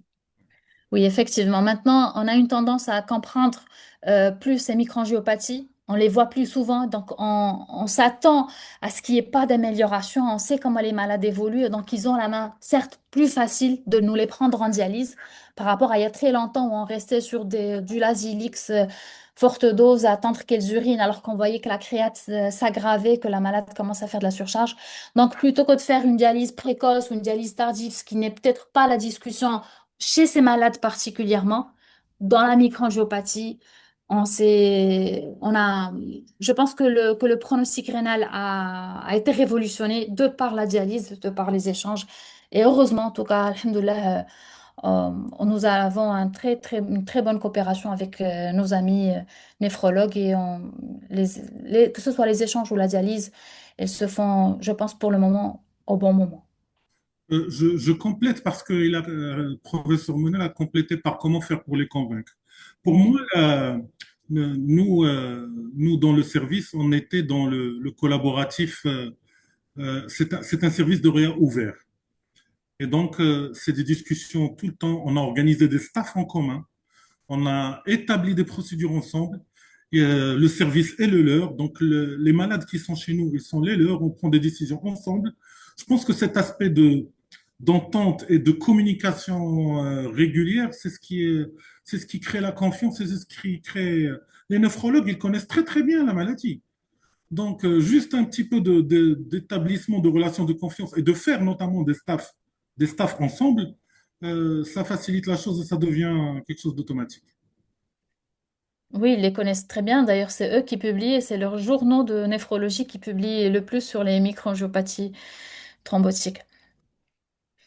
Donc voilà, je vous remercie tous pour vos interactions et on passe, dirais-je, à la pathologie je ne sais pas comment l'appeler, en tout cas le HELP syndrome. Cette ancienne définition de toxémie gravidique sur la prééclampsie, qui reste en vrai, c'est une toxémie, hein, c'est le placenta qui, voilà, qui déclenche toute cette activation, toute cette maladie systémique, cette dysfonction endothéliale et le tout. Secondaire, je le rappelle, à cette anomalie d'invasion trophoblastique qui va faire que les artères spiralées utérines vont rester très très grêles. Donc nous allons avoir une baisse du débit sanguin placentaire, une ischémie placentaire, une sécrétion de facteurs angiogéniques, de facteurs solubles le SFLT1, le placenta growth factor et les autres marqueurs biologiques d'ailleurs qui nous aident parfois à faire le diagnostic. Jusque-là, on se dit comment faire la part des choses. Parfois, pour le HELP syndrome ou la prééclampsie, quand on fait le dosage de SFLT1, PLGF et qu'il est très élevé, on est plus dans cette entité-là de prééclampsie ou de HELP syndrome. Dans tous les cas, cette dysfonction placentaire est responsable d'une anomalie, d'une maladie maternelle systémique avec une dysfonction endothéliale et c'est aussi finalement, la même prima movens de la survenue d'une microangiopathie thrombotique de par ce déséquilibre de la balance angiogénique, mais aussi l'activation du complément. On le sait aujourd'hui, les femmes enceintes, elles ont un système du complément beaucoup plus activé que les femmes non enceintes, et encore plus les patientes qui ont une prééclampsie sévère ou un HELP syndrome, elles ont un système du complément beaucoup plus activé, et on le voit. Les C3, les C4, les C5 sont plus élevés chez la femme enceinte, mais chez la femme qui a une prééclampsie, nous avons un marquage immunologique très important et nous commençons à nous intéresser à ce C5b qui est également un élément de la cascade du système du complément qui est là au niveau placentaire et qui s'active davantage en présence de la prééclampsie. Et là, un point d'interrogation, est-ce qu'il ne faut pas donner un anti-C5 chez les patientes qui ont une prééclampsie sévère? Parce qu'on le sait dans les urines, quand on fait le dosage de ce marqueur du complément, il est nettement plus élevé chez les patientes qui ont une prééclampsie sévère, voire un HELP syndrome. Et c'est l'étude du crash study qui n'est pas encore sortie, mais qui est très très intéressante, c'est de donner les anti-C5P, qui est un médicament disponible en tout cas aux US, chez les patients qui ont une prééclampsie sévère. Et là, c'est un point d'interrogation que j'ouvre. En tout cas, comment faire la part entre un HELP syndrome et un CHU? Là, c'est quelques nuances. Le CHU va avoir une tendance à une hémoglobine beaucoup plus basse, une hémolyse beaucoup plus marquée, à une thrombopénie là aussi beaucoup plus importante que le HELP. Mais je le dis, je le redis, parfois on a des HELP avec 20 000, 10 000, 30 000 de plaquettes. Et donc c'est très difficile d'aller se fier sur ces résultats de laboratoire, mais ça vous permet quand même d'avoir un esprit critique sur vos malades. La cytolyse hépatique est beaucoup plus importante dans le HELP syndrome et là vous allez avoir la typique douleur abdominale, un hématome sous-capsulaire qui s'y associe, des plages d'hypotensité, d'ischémie hépatique à l'écho ou même au scanner. Donc ça vous oriente plus vers un HELP syndrome. Vous allez avoir un profil plus hépatique. À noter que on parle surtout d'ALAT dans le HELP syndrome plutôt que les azates, parce que les azates elles sont également élevées dans l'hémolyse, parce qu'elles sont présentes dans les globules rouges. Donc, pensez plutôt à avoir le taux d'alate que les azates pour chercher l'origine euh, cytolytique du HELP syndrome. Et l'insuffisance rénale, là, elle est nettement beaucoup plus marquée dans le CHU que dans le HELP syndrome. Et le taux de LDH est également beaucoup plus élevé. Et surtout, le plus important, c'est cette absence d'amélioration entre H48 et H72 qui va nous faire penser aux autres microangiopathies thrombotiques. Donc, quand on a une patiente en postpartum qui vient d'accoucher, on vérifie son taux de LDH, son taux de bilirubin, son taux d'enzyme hépatique. On pense au HELP syndrome. Il y a une hémolyse, une thrombopénie. Mais attention, la malade, elle s'améliore ou elle s'améliore pas après extraction. Si elle s'améliore pas après 48 heures, maximum 72 heures, c'est très probablement un CHU. Et là, il faut appeler le néphrologue, penser à faire une PBR pour le diagnostic de confirmation de la microangiopathie thrombotique et commencer les échanges, la corticothérapie ou l'éculizumab en cas de disponibilité. Et alors, n'oublions pas le syndrome des antiphospholipides, qui est également notre hantise au cours de la grossesse. C'est une pathologie qui est souvent euh, en hibernation et qui se manifeste au cours de la grossesse ou quand on a un autre trigger infectieux ou un stress chirurgical ou un stress infectieux ou hormonal. Et nous allons avoir une activation là aussi du système du complément dès la dysfonction endothéliale, une anomalie de la coagulation. Nous allons avoir des microtrombies. Donc, c'est le même mécanisme final, c'est une agrégation plaquettaire avec des microtrombies dans la microcirculation. Et comment y penser? Tu l'as Ben, très bien dit. Donc, ici même, dans les trois pathologies qu'on a vues jusqu'à maintenant, les plaquettes, c'est pas un motif de, c'est pas la transfusion de plaquettes non, n'est pas censée améliorer et va même risquer d'aggraver. oui. Parce qu'on a vécu pendant très longtemps et jusqu'à maintenant des transferts de malades sur plus de 1000 kilomètres parce qu'elle a des plaquettes basses. Alors que, Oui, clairement, il faut éviter absolument de transfuser de plaquettes. Parfois même, il y a parfois on trouve dans quelques écrits, si jamais on veut faire une césarienne, qu'on ait moins de 50 000 de plaquettes, il faut transfuser en plaquettes. Alors là, chez nous, on ne transfuse plus de plaquettes systématiquement avant une césarienne. On fait des césariennes pour des HELP, pour des PTT, même avec 20 000 de plaquettes, 15 000 de plaquettes, et on ne transfuse qu'au moment où on a un saignement. Et la majorité des patientes, ça se passe très bien. Donc, c'est ce qui confirme cette idée-là que la transfusion de plaquettes n'améliore pas le processus hémorragique, n'améliore pas le processus thrombotique, mais au contraire, elle vient l'aggraver. Elle va aggraver l'activation immunologique, va aggraver les microthrombes. Donc, ils sont à éviter, que ce soit dans la PTT, dans le HELP ou dans le CHU.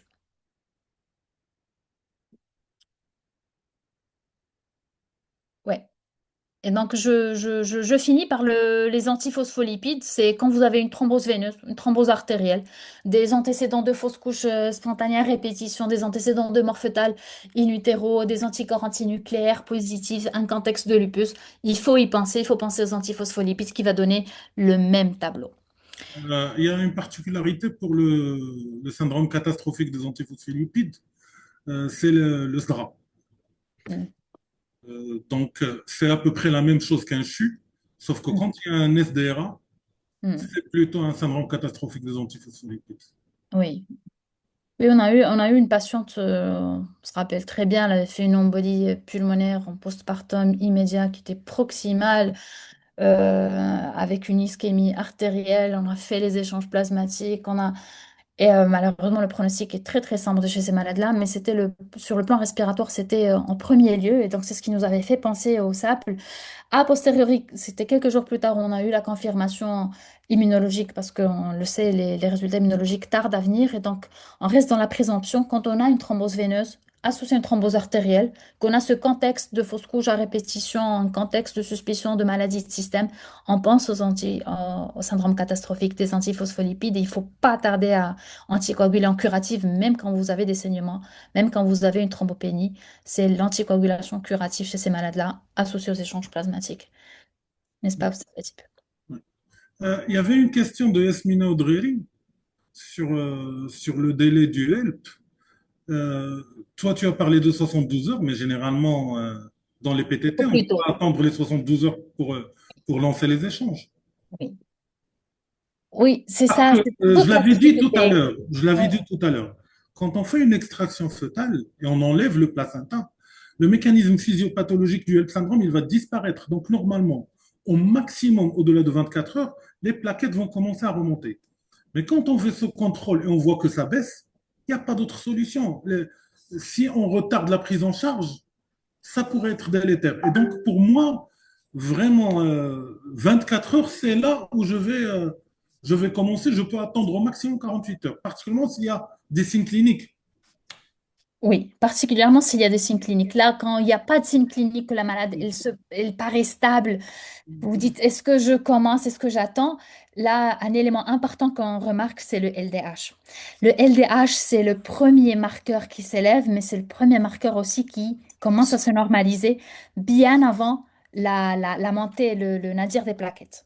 Donc, vous avez un LDH qui augmente, c'est que l'hémolyse est en plein fouet, c'est que vous avez toujours un processus hémolytique en cours.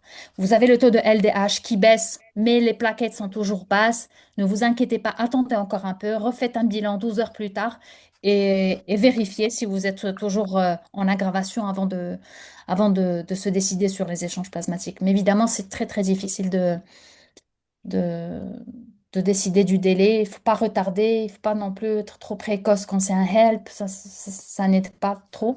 Donc, je suis d'accord avec vous, c'est-à-dire 48 heures paraît Il y a, très il y logique. a autre chose, ça c'est en prépartant. Il y a des études pilotes qui ont été faites dans le HELP syndrome et même la prééclampsie qui Oui. ont tenté pour des HELP syndromes précoces ou bien des prééclampsies précoces qui arrivent vers les 27e, 28e semaines, de faire des échanges plasmatiques pour pouvoir rapprocher les bébés d'une maturité et d'un terme adéquat pour l'accoucher dans de meilleures conditions.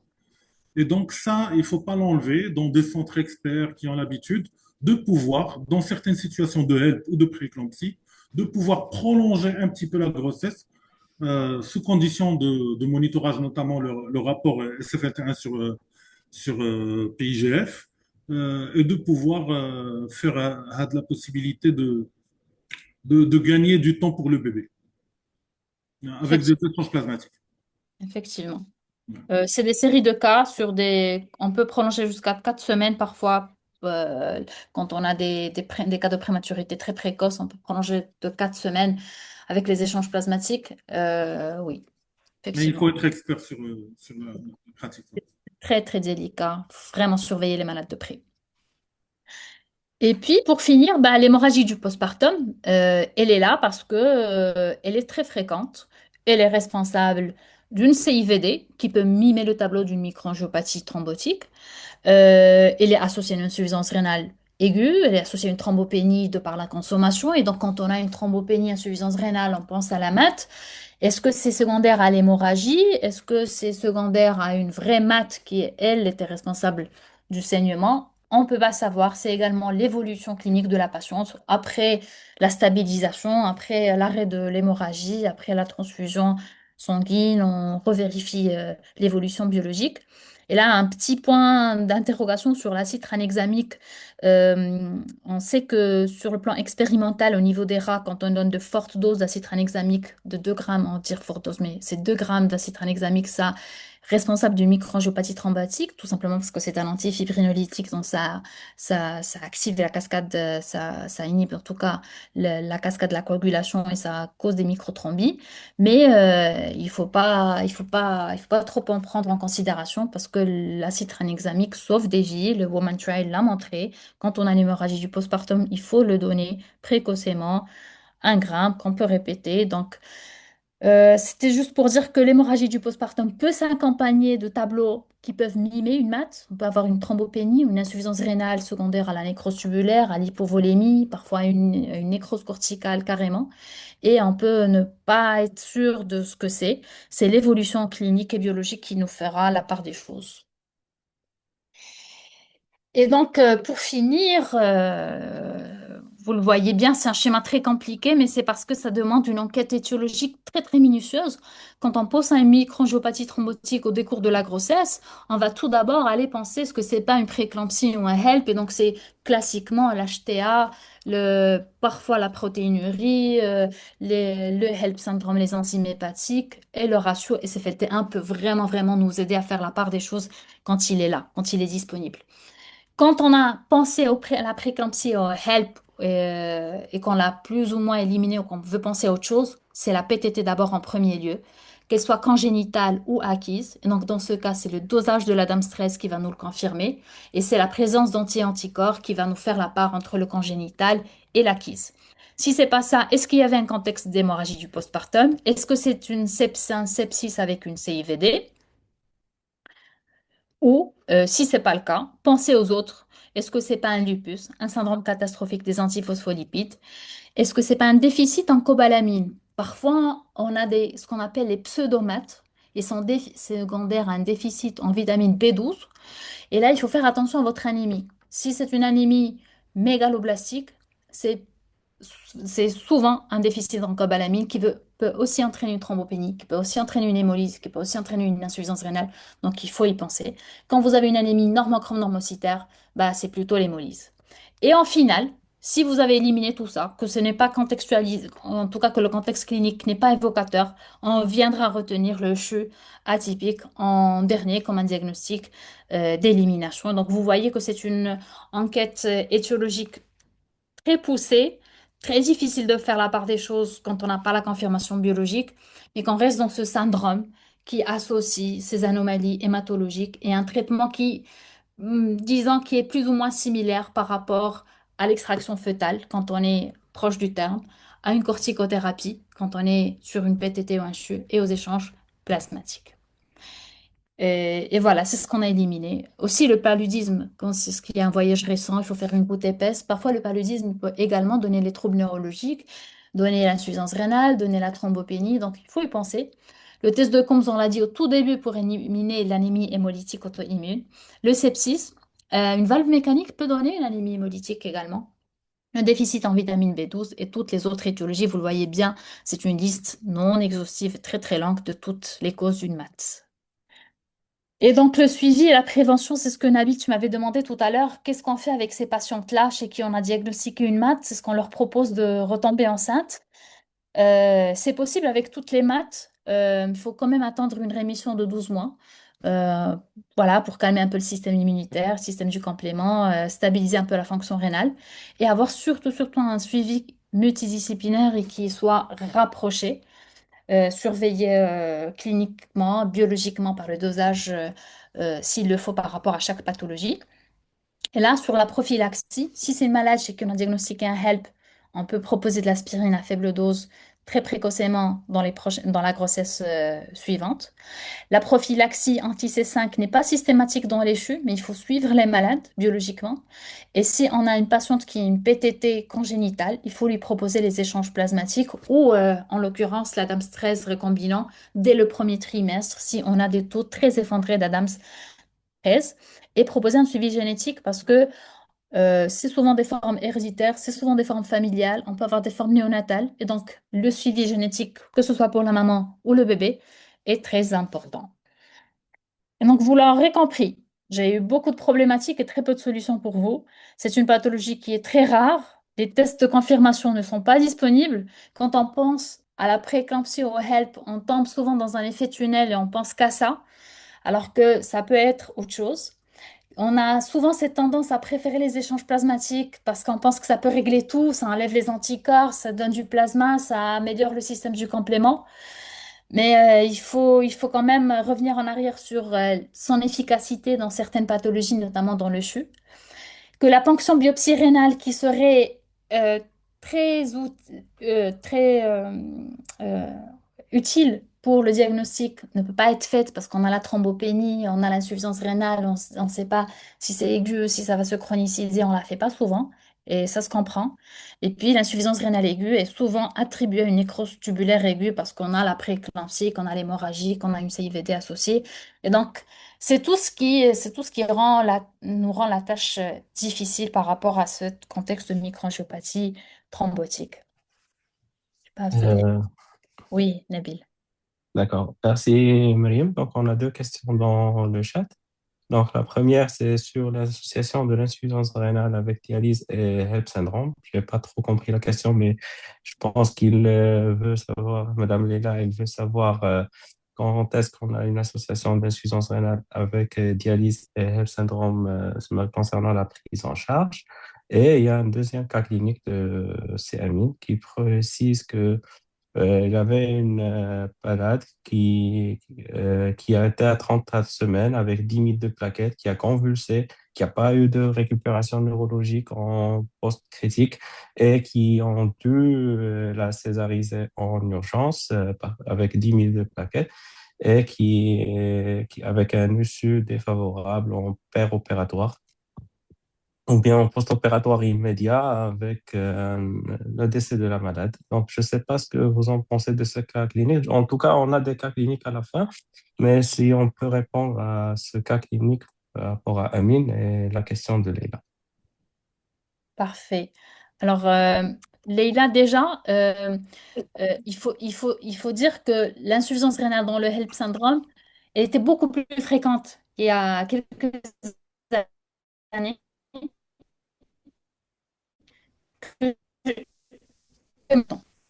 syndrome est souvent associé à prééclampsie et qu'on avait une tendance à ne pas remplir ces malades parce qu'on craignait la surcharge et qu'il y avait, et on le sait, la prééclampsie, il y a une hypovolémie associée très fréquente malgré que la patiente a des œdèmes.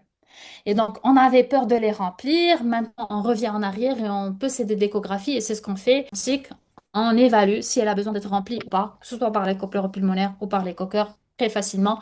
Et donc, on commence à individualiser et à personnaliser le remplissage vasculaire chez les patients qui ont une prééclampsie ou un HELP. Et donc, même s'ils viennent avec un début d'insuffisance rénale le premier jour, dès le lendemain, elles reprennent une durée et la fonction rénale s'améliore. Et je pense que c'est en grande partie dû à cette hypovolémie qui est associée et qu'on sous-estime souvent chez les patients prééclamptiques. Néanmoins, il y a quelques cas où effectivement l'insuffisance rénale est déjà installée. C'est des malades qui viennent très tardivement, qui ont traîné dans d'autres structures et qu'on reçoit tardivement, déjà au stade d'insuffisance rénale en nécrose tubulaire, qui ne récupère pas et qui nécessite une dialyse. Donc, Donc, je ne sais le pas si... message ici, dans ces pathologies de la grossesse sévère, il faut améliorer le monitorage hémodynamique.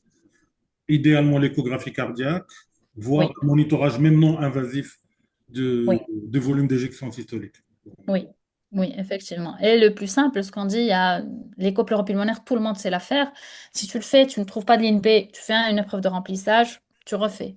Il n'y a pas de ligne B, que la malade n'urine toujours pas, tu refais une autre épreuve de remplissage. Tu commences à avoir des lignes B, tu arrêtes ton remplissage, tu passes au diurétique. Donc, c'est comme ça qu'on arrive à faire sans monitorage hémodynamique invasive, sans écho-cœur chez les spécialistes qui n'ont pas l'habitude de la faire tous les jours. L'écho pleuropulmonaire est très simple à faire. Elle peut vous dire si votre malade a besoin de remplissage, si votre malade n'a besoin de rien, ou s'il a besoin de diurétique. Alors, Tu penses quoi de par la... rapport au... Oui, hmm, Pour moi, c'est un AVC hémorragique. oui, très probable. Euh, ouais, très probablement un AVC hémorragique. Et c'est ça, une convulsion. euh, c'est pour ça que je ne suis pas d'accord avec les recommandations françaises. L'éclampsie ne doit pas être un code rouge pour l'anesthésie générale en urgence. L'éclampsie, c'est une perte de la régulation, de l'autorégulation cérébrale. Et donc, si jamais on voit sur une anesthésie générale chez une patiente qui n'est pas stabilisée, qui n'est pas bien n'est pas bien cadrée sur le plan tensionnel, on va aggraver un AVC existant ou bien on va carrément Créer un AVC, créer un AVC exactement. hémorragique. Et donc, Complètement l'anesthésie d'accord. générale dans cette situation est un élément. Peut-être qu'elle a fait son AVC avant, parce qu'il y a 10 000 de plaquettes et la convulsée n'a pas récupéré. Peut-être qu'elle a fait son AVC hémorragique avant. Mais davantage dans cette situation, aller sur une anesthésie générale en urgence, c'est une catastrophe absolue. C'est attendu comme résultat. Effectivement, c'est le message à retenir, malheureusement. Amine, il Euh, a rajouté une autre question. oui. Alors, elle parle concernant le HEP ou bien le CHU, l'expérience de l'utilisation de l'hémodiafiltration. Je pense qu'elle parle de continu par rapport à la dialyse intermittente et surtout concernant l'instauration de la dialyse. Je pense que c'est le délai et la durée conservée doit retarder sa mise en route ou bien il faut réfléchir qu'avec la fonction rénale. Plusieurs en une. Oui, alors, hémodiafiltration par rapport à une dialyse intermittente, ça va dépendre de votre état hémodynamique et de votre état neurologique. Si la Et de maladie, votre expertise du service. C'est surtout ça. Exactement. Est-ce que c'est faisable ou pas au service? Est-ce que vous avez l'habitude de faire? Alors, on a l'habitude de la faire justement quand l'indication est là, c'est-à-dire la technique en elle-même, elle n'est pas différente. Elle n'est pas différente en termes de pronostic. Est-ce que c'est une hémodiafiltration qui est meilleure ou une dialyse intermittente? Non, c'est l'indication. C'est-à-dire, si ma malade a besoin d'être épurée, je dois le faire. Maintenant, est-ce que je le fais en continu ou je le fais en intermittent? Ça dépend de votre stabilité hémodynamique et si vous avez des troubles neurologiques. Une patiente qui a un œdème cérébral ou qui a un AVC hémorragique, forcément, bénéficiera mieux d'une thérapie continue. Voilà, c'est uniquement ça. Il n'y Dans a la pas thérapie de... continue se pose le problème de l'anticoagulation. Exactement. mais- Avec la thrombopénie.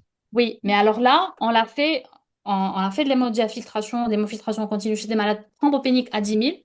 Ça dépend des cas. Il y a des malades chez qui je n'ai pas anticoagulé. Et il y a des malades chez qui j'ai anticoagulé malgré qu'ils avaient 10 000 de plaquettes. Tout simplement parce que quand vous posez votre cathéter de dialyse, vous le voyez. Vous posez le cathéter de dialyse, ça thrombose tout de suite sur la seringue, sur le cathéter. Même s'il a 10 000 de plaquettes, j'anticoagule à l'héparine. Quand, à l'inverse, je pose mon cathéter de dialyse, le sang sur le tube sec, sur la seringue, ça ne coagule pas. Je ne mets pas d'anticoagulation. Et là, vous savez, même les tests thromboelastométriques et viscoélastiques sont intéressants chez cette population qui ont une thrombopénie.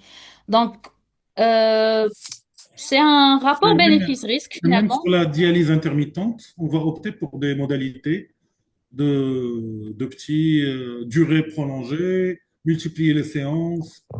Euh, c'est pas la dialyse conventionnelle tous les 3 jours qu'on va faire avec de larges volumes de. Oui, oui, effectivement. Alors, la deuxième question, est-ce que l'instauration de la dialyse, la durée ce qu'on savait doit retarder sa mise en route? C'est une question difficile. Alors, la maladie, elle a une durée qui est conservée. Est-ce que je dialyse? C'est Je la ferai question qui se plutôt pose des échanges toujours. plasmatiques. Voilà, faites des échanges plasmatiques pour traiter la cause. Maintenant, la malade, elle n'a pas d'OAP, elle n'a pas d'hypercalémie, elle n'a pas d'acidose, elle n'a pas d'urgence dialytique. Tout de suite, je fais les échanges, j'attends. Mais je vois que le lendemain, la malade, elle reste une durée conservée, mais sa taux de créate augmente. Ce que vous pouvez faire, tout simplement, c'est de faire une clairance de la créatinine. C'est-à-dire, vous faites une créatinine plasmatique, tout de suite, vous faites le dosage de la créatinine urinaire sur un échantillon de 4 heures, et ça vous donne la clairance. Donc, vous aurez effectivement la malade, elle a une clairance à 10, à 20, et qui est en train de s'aggraver. Une baisse de la clairance de plus de 25% pourrait être une indication à dialyser avant même que la malade ne développe une urgence dialytique. Donc, c'est, c'est- Voilà, Donc, c'est au cas par cas. Vous avez une urgence dialysique, vous le faites. Vous avez une patiente qui n'a pas d'urgence dialysique mais qui urine, vous surveillez vos 100 taux de créate. d'accord. Il y a la question de Monsieur Boucar Diallo qui dit qu'il existe un registre de maths au Maroc. Donc, je ne sais pas. Je pense que ça n'existe pas. Je pense que les nephrologues C'est ont un l'occasion. registre d'hémodialyse chronique sur des différentes pathologies, mais des maths spécifiquement, je pense que ça n'existe pas, reste à confirmer. Je pense pas. C'est-à-dire, Chez nous, c'est notre quotidien. Peut-être il y a la sélection de la couverture géographique d'une grande population et de spécificité de la gynécologie-obstétrique, mais c'est notre quotidien. Mais je pense que ça reste encore sous-diagnostiqué ailleurs. Je pense que c'est vraiment sous-diagnostiqué. ouais. Oui, alors, je sais qu'en France, Donc, ils ont un registre, ils ont un centre de référence sur les maths.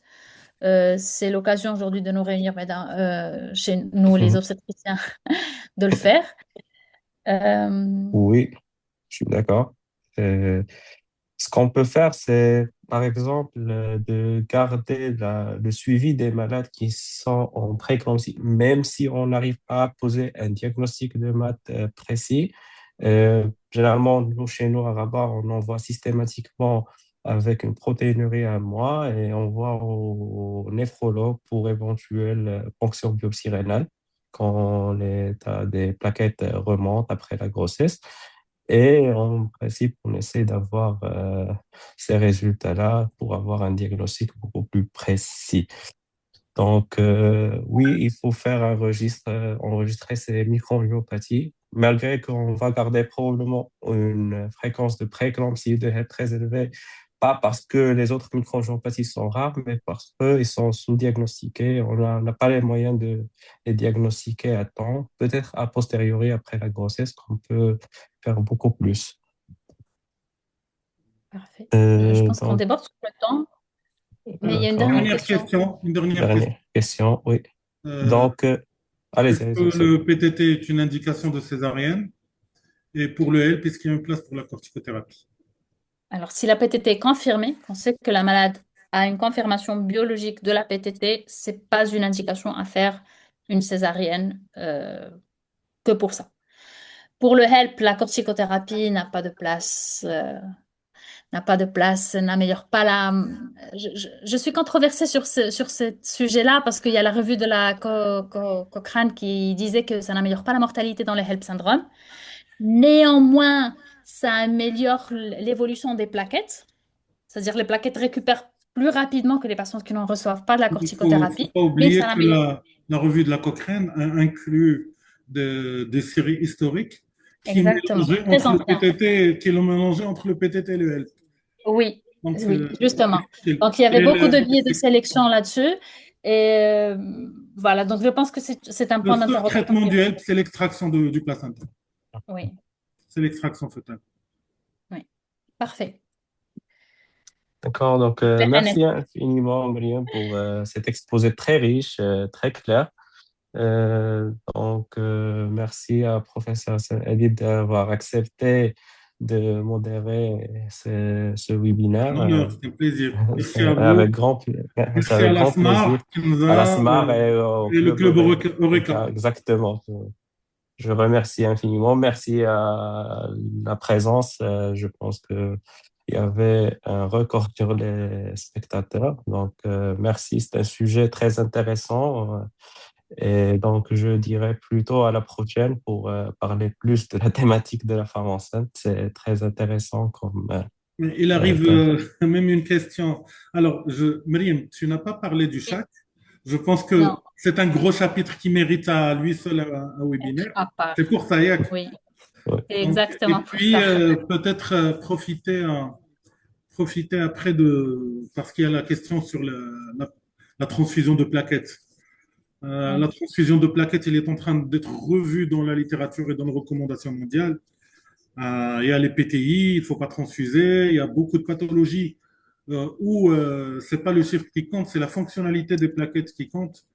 Et donc, généralement, on l'a dit tout à l'heure, je pense qu'on ne va pas revenir là-dessus. Peut-être que c'est quelque chose à intégrer dans un prochain webinaire. Sauf si tu veux répondre là tout de suite. Non, non, non, c'est clair. Merci, merci tout le monde. Merci Saad Hadi, merci professeur Nabil. C'était pour votre interactivité. Vous l'aurez compris, c'est un sujet très très vaste. Je vous remercie pour votre retour d'expérience, votre expertise clinique et pédagogique. Et je vous donne rendez-vous pour les prochaines webinaires de Club Eureka. À bientôt. Merci, merci.